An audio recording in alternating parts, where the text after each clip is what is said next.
We were talking the other day. You told me that in the whole grand scheme of things, food prices right now are actually very cheap comparatively to other times that we've had. Yeah. So I don't know. I that kind of like, it stuck with me.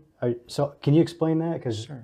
yeah, I don't know. I see these fast food meals are getting up Yeah, there. getting up there. So when I say something like that, my background is economics, specifically agricultural economics from an academic perspective.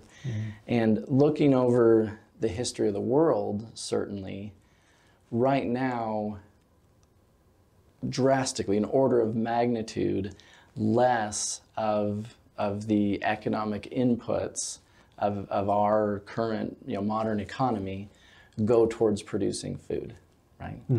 And that's at the macro level, but also at the micro level, at a particular individual, like of my income and my time and my family's time, right? We spend a relatively small percentage of our income on food, of our time preparing food, cooking food, eating food, right? Whereas even just a couple of generations ago, I mean, my grandma would spend 6, 7 hours in the kitchen every day, right? That alone, not to mention the chickens she had and the garden she ran, and just looking at even incomes, if you go back in our modern economy where you can record the amount of people's income that go towards food, that has come down in just because of productivity in recent times.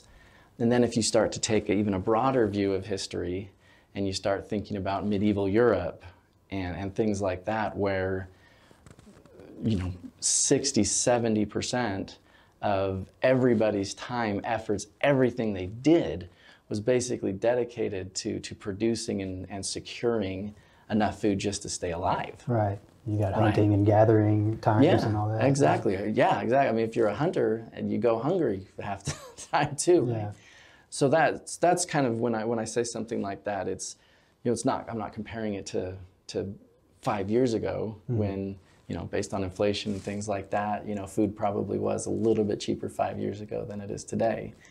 But having that holistic view of what does it really take to provide for the needs of an entire populace.